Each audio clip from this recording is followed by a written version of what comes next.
The Lord be with you. A reading from the Holy Gospel according to Matthew.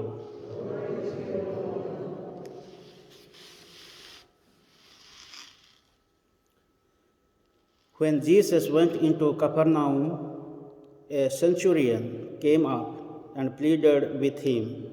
"Sir," he said, "my servant is lying at home, paralyzed and in great pain.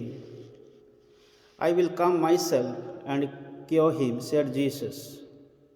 The centurion replied, "Sir, I am not worthy to have you under my roof. Just give the word, and my servant will be cured. For I am under authority myself and have soldiers under me. And I say to one man, 'Go,' and he goes. To another, 'Come here,' and he comes. To my servant, 'Do this,' and he does it."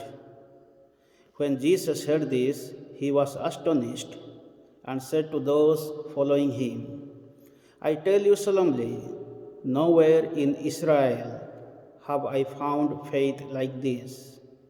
And I tell you that many will come from east and west to take their places with Abraham and Isaac and Jacob at the feast in the kingdom of heaven.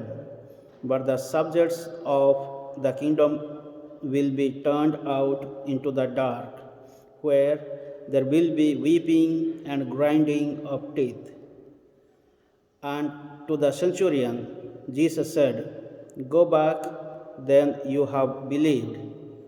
So let this be done for you." And the servant was cured at that moment. And going into Peter's house, Jesus found Peter's mother-in-law in bed with fever. He touched her hand, and the fever left her, and she got up and began to wait on him. That evening they brought him many who were possessed by devils. He cast out the spirits with a word and cured all who were sick. This was to fulfill the prophecy of Isaiah. He took our sicknesses away and carried our diseases for us. The Gospel of the Lord.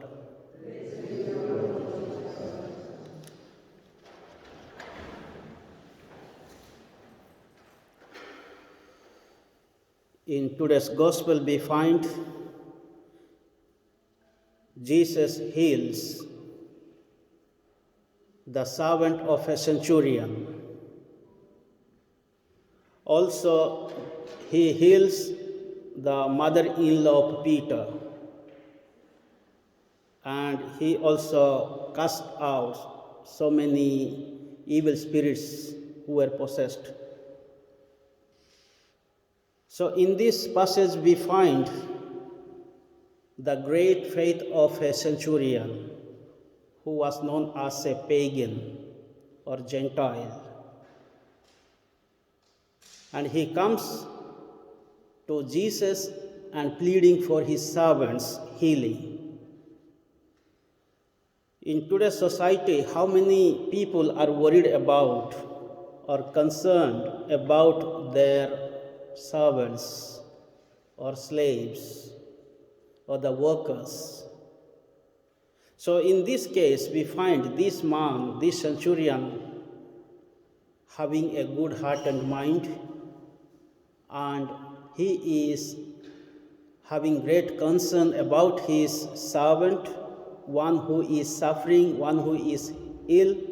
Then I think he might have taken him to the doctors or to the hospitals or given him some medicines, and nothing has worked out.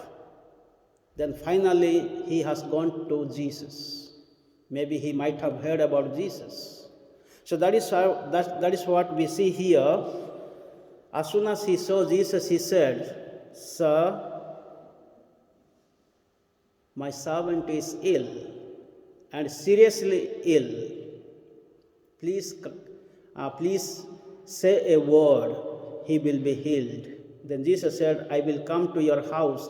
Then he said, I am not worthy to have you under my roof, but say a word so that my servant will be healed. So this is the greatest faith of the centurion.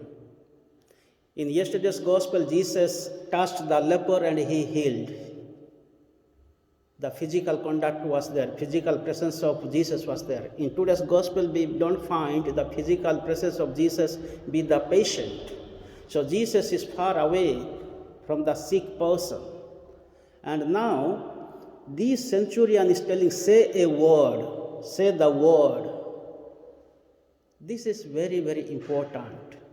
So the centurion believed in the word of Jesus. He believed the word of Jesus is the creative word. According to John's Gospel, in the beginning was the Word was with God, the Word was God. So centurion believed the Word of God has created the universe. In the Genesis, let there be light, God said, and there was light. Let there be the sun, the moon, the stars, and there were. So this is what the Word of God is: creative, effective, alive, and double-edged sword. So this is what the centurion believed in the word of Jesus. So his word is enough to cure my servant. No medicines, no treatment, no doctors, no nurses. So this is the tremendous faith of the centurion we find. And why did he say, I am not worthy to have you under my roof? Yes, he was correct, because he was working as a soldier, and he was a Gentile, he was non-Jews. So the Jews, they thought that they have the right to receive only blessings from the true living God. It is like their birthright. Whereas Jesus is appreciating the faith of the centurion. He said, I have not seen in Israel. And Jesus also said, so many people will come from the east and west, north and south, to take their places with Abraham, Isaac, and Jacob. This means the Gentile world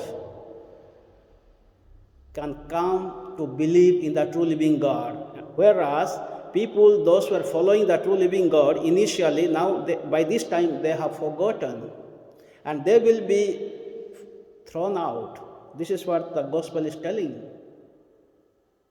So today we all are Gentiles. We are not the Jews.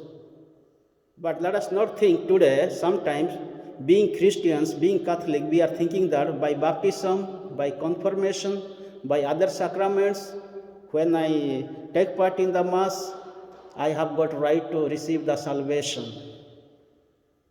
Sometimes we have also such type of mentality. But we don't find any pride or greed in the life of the centurion. He is coming with tremendous faith. So this is what we have to learn so many things today from this centurion. It is not by baptism we have got a right to go to heaven. Because according to today's gospel, people will come from east and west, north and south to take place in the kingdom of God. Today, let us pray in this Mass that we may come with humility, with strong faith, and let us have concern for our people, very especially for our neighbors today. If we have any workers or anybody, let us have great love for them, concern for them. Let us do all good for them as the centurion did. And Jesus is healing the mother-in-law Peter. The physical touch is there. And what happened? Soon after the healing, the mother-in-law Peter started waiting for them, means saving them, showing her hospitality. In the first reading we heard from the book of Genesis, from the life of Abraham. When Abraham saw the three men coming towards his tent, so what happened? Abraham went forward and received with love. And he welcomed them and said, I want to wash your feet. So that was the culture to receive a person or welcome a person. Still in India, there are some cultures, once we go there, they wash their feet. That is the sign of their welcome into their homes. So Abraham also did the same thing. Then he said, you have to walk too far maybe, so I will prepare a food for you.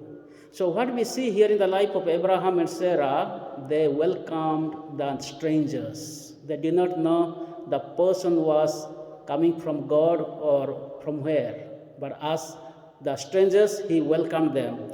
In the gospel reading, the mother-in-law of Jesus, once she got healed, she welcomed, she started serving Jesus and disciples.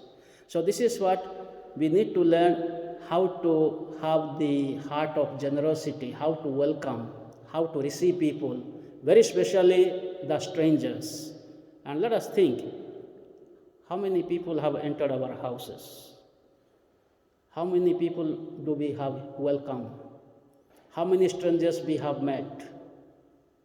Mostly during the celebrations, we invite only our friends, family members.